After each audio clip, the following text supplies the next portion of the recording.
भारत में कोविड-19 का पहला मामला 30 जनवरी 2020 को सामने आया था। लॉकडाउन, कॉन्ट्रैक्ट ट्रेसिंग और तमाम दूसरे उपायों के बावजूद कोरोना से संक्रमित मरीजों की संख्या भारत में आज 12,38,635 तक पहुंच गई है। अब तक यहां 29,861 लोगों की मौत हो चुकी है। दुनिया भर में अब तक इस वायरस की वजह से 6,23,897 लोग मारे जा चुके हैं और कुल संक्रमितों की संख्या 1,52,50,804 हो गई है और ये बढ़ते आंकड़े थमने का नाम नहीं ले रहे हैं। अब सबकी निगाहें कोरोना वायरस की वैक्सीन पर भी है। भारत समेत दुनिया के कई देश वैक्सीन बनाने की कोशिशों में जुटे हैं। दर्जनों क्लिनिकल ट्रायल्स जारी हैं और कुछ देशों में ये ट्रायल दूसरे फेज में पहुंच भी चुके हैं। हालांकि विश्व स्वास्थ्य संगठन ने कहा है कि 2021 तक वैक्सीन बनने की कोई संभावना नहीं है, लेकिन अगर ये वैक्सीन बन भी गई तो दुनिया के हर कोने तक पहुंचेगी कैसे? देखिए बीबीसी संवाददाता नितिन श्रीवास्तव की ये खास रिपोर्ट। रात दिन कोविड-19 के कहर से जूझते आम आदमी भी और हेल्थ वर्कर्स भी, अमीर गरीब कमजोर ताकतवर, सभी के मन में डर और संशय पैदा कर रखा है कोरोना वायरस ने। दिलों में एक उम्मीद भी है कि कभी तो मिलेगी इससे बचाव की वैक्सीन भी। हो सकता है हमारे यहाँ पर उस क्वालिटी की वैक्सीन न बने। इंडिया में अभी होलसेल वैक्सीन की ट्रायल चल रही है। That is a killed wholesale vaccine. हमें बहुत कुछ चीजों का पता नहीं है। सपोज हमारी वैक्सीन अच्छी नहीं निकलती है, हमको कहीं और का वैक्सीन एक्सेस करना पड़ेगा, तो इसमें हमको अभी से तैयारी करनी पड़ेगी, क्योंकि wherever the vaccine is available, it may not be accessible to other countries. ऐसा नहीं है कि महज वैक्सीन बन जाने से लोगों की मुश्किलें रातों रात खत्म हो जाएंगी। वैक्सीन बनने के बाद एक बड़ी लंबी और जटिल प्रक्रिया होती है उस वैक्सीन का आम आदमी तक पहुंचाया जाना, और उससे भी बड़ा एक बुनियादी सवाल है उस वैक्सीन के दाम का। सवाल यह भी है कि वैक्सीन इजाद करने वाले का उस पर कितना नियंत्रण होगा। ग्लोबल इंटेलेक्चुअल प्रॉपर्टी राइट के तहत वैक्सीन बनाने वाले को 14 साल तक डिजाइन और 20 साल तक पेटेंट का अधिकार मिलता है। उधर महामारी के प्रकोप को देखते हुए सरकारें अनिवार्य लाइसेंसिंग का जरिया भी अपना सकती हैं ताकि कोई थर्ड पार्टी इसे बना सके। विश्व स्वास्थ्य संगठन और यूरोपियन यूनियन ऐसे विकल्प भी ढूंढ रहे हैं जिससे पेटेंट लाइसेंसिंग का एक बैंक बनाकर वैक्सीन सभी देशों को दे दी जाए।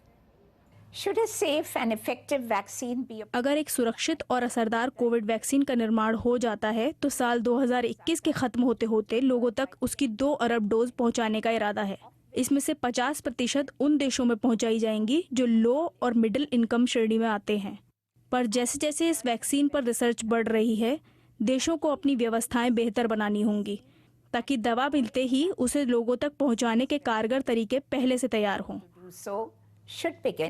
As soon as possible.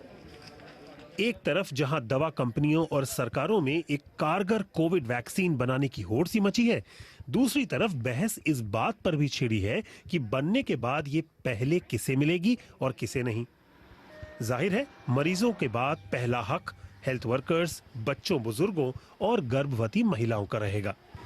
लेकिन भारत जैसे देश में एक और मुश्किल है। I will be very afraid if I have a vaccine. अगर आज मेरे पास वैक्सीन हो तो मैं बहुत डर जाऊंगा और मेरी रातों की नींद उड़ जाएगी। हम लोगों को हमेशा समय लगता है किसी वैक्सीन को इंडिया में लोगों तक पहुंचाने में। हमारे यहाँ संघीय प्रणाली है और सभी राज्यों को इसकी जरूरत होगी। राज्यों के बीच में और उन लोगों के बीच जिन्हें ये वैक्सीन मिलेगी या नहीं, उनके बीच सामाजिक मनमुटाव भी हो सकता है। Upset and angry. वैक्सीन आएगी तो क्या होगा, इसका पता लगने के लिए वैक्सीन का आना जरूरी है, लेकिन उससे भी ज्यादा जरूरी है सरकारों, रिसर्च संगठनों और नामचीन फार्मा कंपनियों के बीच इस बात की सहमति बनना कि जान है तो जहान है। नितिन श्रीवास्तव, बीबीसी। हर किसी तक वैक्सीन पहुंचाने की चुनौती भी बड़ी है कि सरकार ने भी इसके लिए कोई तैयारियां की है।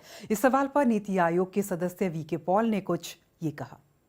भारत सरकार किस तरीके से इसको किस तरह से सब नीडी जो व्यक्ति हैं उन तक पहुंचना है, उसको किस तरह से लिया जाएगा, इसकी चर्चा ऑलरेडी शुरू हो चुकी है और हम अपनी तैयारी में कोई भी चूक नहीं रखेंगे। कि इस वैक्सीन को अगर कोल्ड चेन से पहुंचना है तो कैसे पहुंचे।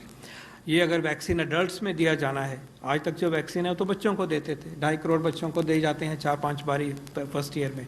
अब जब सबको दे रहा है, पता नहीं 2 डोज भी देना पड़े और सब तक पहुंचना है, तो ये एक नया एक डायमेंशन है। ये पहले किसी ने ये डायमेंशन नहीं देखी इस प्लेनेट पे। देश को तो एक तरफ छोड़ ही दीजिए, लेकिन आप जानते हैं कि देश इस तरह के मुहिम के काम करने में पूरी तरह से सक्षम है। और इस मुद्दे को विस्तार से समझने के लिए बीबीसी संवाददाता नितिन श्रीवास्तव ने बात की लीना मिंघाने से, जो एमएसएफ यानी डॉक्टर्स विदाउट बॉर्डर्स की दक्षिण एशिया की रीजनल मैनेजर हैं। लीना से उन्होंने पूछा कि भारत जैसे देश के लिए लोगों तक वैक्सीन पहुंचाना कितना चुनौतीपूर्ण है। अगर वैक्सीन पाई जाती है कि इफेक्टिव है, उस इफेक्टिव वैक्सीन के लिए सिर्फ हम उन लोगों को ना देखें जो क्लिनिकली वल्नरेबल हैं।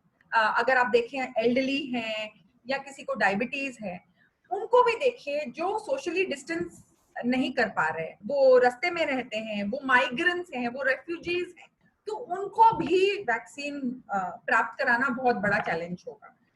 मिसाल के तौर पर किसी एक बीमारी के लिए वैक्सीन बनती है, क्या इश्यूज क्या क्या होते हैं और वो पहुंचती कैसे आखिर लोगों तक? वैक्सीन को एक टेम्परेचर पे आपको स्टोर करना पड़ता है, उसको ट्रांसपोर्ट करना पड़ता है, तो आपकी हेल्थ सिस्टम कितना स्ट्रेंथेंड है वो इम्यूनाइजेशन प्रोग्राम पे भी रिफ्लेक्ट करेगा। पर हमने ये देखा है कि नए वैक्सीन के साथ एक और मुद्दा जुड़ गया है, उनके जो दाम है और उनके ऊपर जो इंटेलेक्चुअल प्रॉपर्टी, जिसको हम पेटेंट कहते हैं, मोनोपोली कहते हैं। इंडिया में यूआईपी के अंडर करीबन 20% बच्चों को वो निमोनिया की वैक्सीन मिलती है। उसका एक बड़ा कारण ये भी है कि वो वैक्सीन बहुत महंगी है। तो सरकार को एक सिस्टम बनाना चाहिए, चाहे आप रिच हो या गरीब हो या मिडिल क्लास हो, वो आपको हेल्थ सिस्टम में मिले और विदाउट डिस्क्रिमिनेशन मिले। फर्ज कीजिए किसी एक मुल्क में वैक्सीन डेवलप होती है, वो भारत तक पहुंचने में उस वैक्सीन के समय, प्राइसिंग, कॉस्ट में WHO का क्या रोल रहता है?